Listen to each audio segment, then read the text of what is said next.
All right, everyone, I'm going to ask you to put on your tinfoil hats because we are going to be talking about Call of Duty conspiracy theories, and I want to explore the idea of where these theories came from and why some of them are pretty logical, and then there's others that just seem completely crazy, but people still believe them. But first, we have to discuss the root of these conspiracy theories. Of course, there will always be people that believe things that aren't true, and we've seen it time and time again in real-world history, whether it's the Cold War, 9/11, or just aliens in general. There's tons of conspiracy theories out there because there's no official information out there, and that ties into these conspiracy theories we see in Call of Duty. Now let's think about this logically. So temporarily you're gonna have to remove the tinfoil from your head and put on your thinking caps.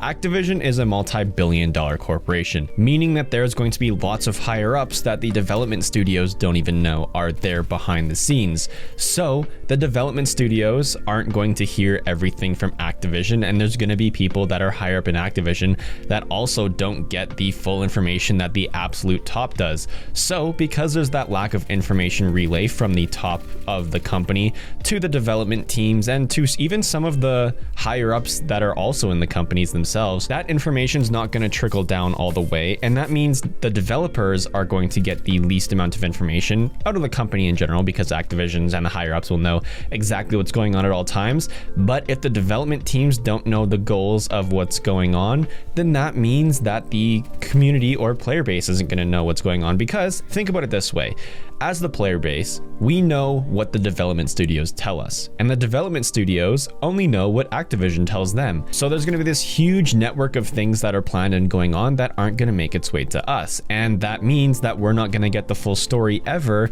and that's where the conspiracy theories are going to happen. Because when something happens in a Call of Duty game, say for example when Modern Warfare became unplayable this week, there's going to be a lot of people that are going to start making their own conclusions because they give us nothing. And it helps when studios give us some information on some issues going on within the game. But for issues when Modern Warfare was unplayable and Activision and Infinity Ward didn't address it, that's where the conspiracy theories start, because people don't have that information. And even if they just said, very simply, this is an issue that's going on, we're trying to figure it out, and that's all we're going to say for now, that would stop a bunch of the conspiracy theories that are going on around in the community. And if you go to the comment section of that video or the tweet I mentioned in that video, and you go to the subtweets and the replies to it, there is so many conspiracy theories, and that's what I want to talk about right now. The first one was Modern Warfare is becoming unplayable on purpose because Activision wants you to play Cold War and Warzone. Keep in mind that Modern Warfare's multiplayer was the only thing unplayable, and you could still play Warzone. Now you can put the tinfoil caps back on your head, and I understand where people came up with this. No one was addressing it, and the two other Call of Duty games that are frequently in rotation right now of Warzone and Cold War were the two games that were actually functioning out of the three, and a lot of people, I could see how they could draw that conclusion of, oh, Activision doesn't want us to play Modern Warfare, they want us to spend our money on Cold War and Warzone. But what I don't think people realize is how much traffic old games get in Call of Duty, especially if it's just a year's old COD like Modern Warfare. There's tons of people that would rather play Modern Warfare than Cold War. So that means that there's going to be a huge player base of players still there. And a lot of those Modern Warfare players don't want to play Cold War or Warzone. So when this happened, they just went to go play other games. And I don't think Activision wants that.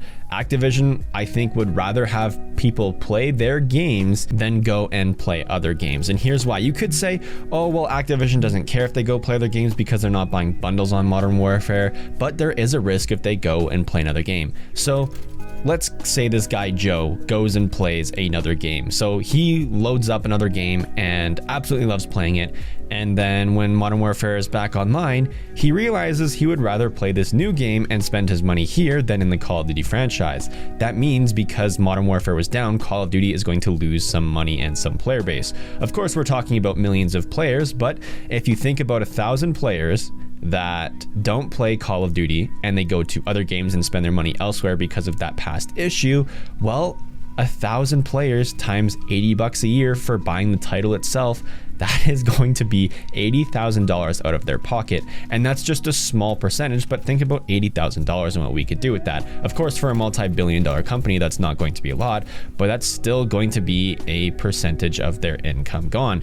And that could snowball, and it could be $80,000 one bad rotation in the Call of Duty cycle, and it could be millions or even billions in the future. So it's a huge risk. So I don't think Activision purposely made Call of Duty Modern Warfare break so no one can play it, because if you think about it from a business perspective, you want people playing your product, so if they like your product, they'll buy the next one. If they don't like your product now, why would they want to buy one in the future? And the thing is with this conspiracy theory, I understand it to a certain extent, but it just seems too risky for Activision to do this on purpose, especially because there's players that are new to Modern Warfare that are buying the game around now, and they will still buy bundles on it. So having that area of revenue stream income and purposely stopping it just seems too ridiculous to be happening. And think about it, it's Activision. Activision loves money. I mean, all companies love money, but Activision seems to be pretty stingy at times. So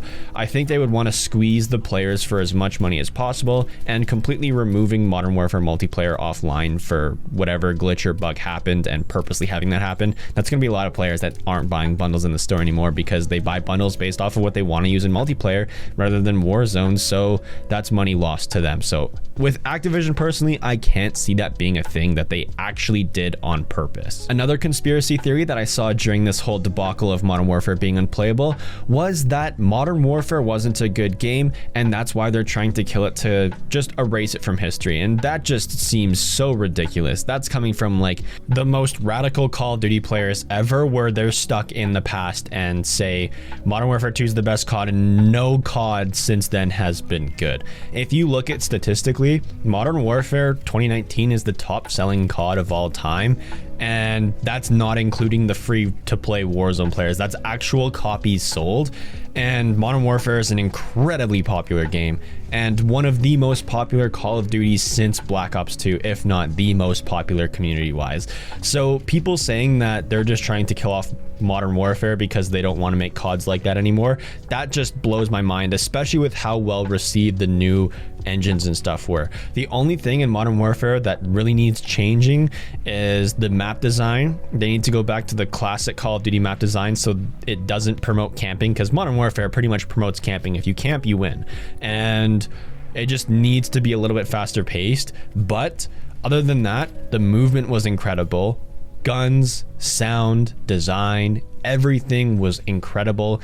And even for a player like me who's been playing since COD 4, I think that the engine has been the best it's ever been. Of course, the art style could use a little bit more brightness and vibrance. I'm not talking like Cold War brightness and vibrance, but just a little bit more than what it is right now.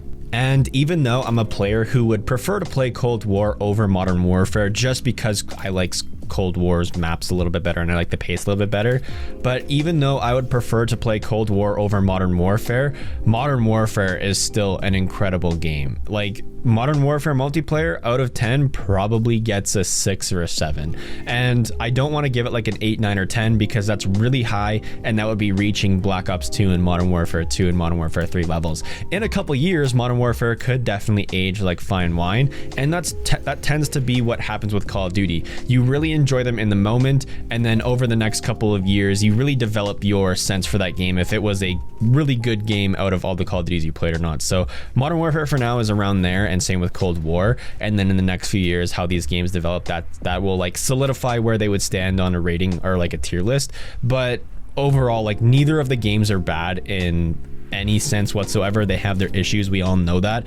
But to say that Modern Warfare should be, and it's not even people like hating on Modern Warfare, it was people genuinely thinking like, I like Modern Warfare, are they trying to kill it because it's not like the other Call of Duties? And this was coming from people that love the game too. So I don't know whoever started that, but that just blew my mind and was absolutely crazy. And some of the absolutely craziest theories that I've heard from comment sections and in those subtweets and just in the community in general over the past couple days is Activision is seeing some huge changes and is going to disband Infinity Ward and Treyarch from development development studios, which just seems like just stupid, because why would you get rid of the 2 head studios that make the best, most profitable games in your series that fans know and love, switching up the formula? I don't get that one whatsoever. And I also heard a theory where people are thinking that Call of Duty is just going to become Warzone for the rest of like Call of Duty history, and we won't get multiplayer campaign or zombies anymore. It's just all going to be Warzone. And that also just sounds stupid, because Warzone is the competitor to Fortnite and all the other battle royale games, and then multiplayer is the competitor to games like Battlefield, and then zombies is just like its own thing. But there's so many Call of Duty players that play specifically for zombies or the multiplayer and not Warzone, so that would also be getting rid of a huge audience to the game. And it's just not this past week where there's been issues in Modern Warfare where these theories are coming up. There's been these weird people who have been making up these theories, claiming they're right, even though the developers don't even know what's going on higher up in the Activision company. So why would random Joe sitting in his mom's basement who hasn't showered in 2 weeks, why would he know what's going on in the Call of Duty community but the developers don't? It's just very weird, and there's lots of really dumb conspiracy theories coming out about just things that aren't happening. So unless we get official news, take conspiracy theories or just theories about the game with a grain of salt, especially when it comes to release season. So we're around the time where we should get trailers and teasers for the next Call of Duty game, and there's going to be lots of clickbait YouTubers who are making videos, making up lies and rumors about a game that we know nothing about officially yet. Anyway, that's going to be the video today. Let me know in the comment section what you guys think about some of the theories, if you guys have heard some crazy theories, or if you believe in some of these and why. Leave a like if you guys did enjoy, dislike if you didn't. There's no hard feelings. Subscribe for more videos in the future. Social media links in the description below, and if there is one, I'll see you in the next one. Peace.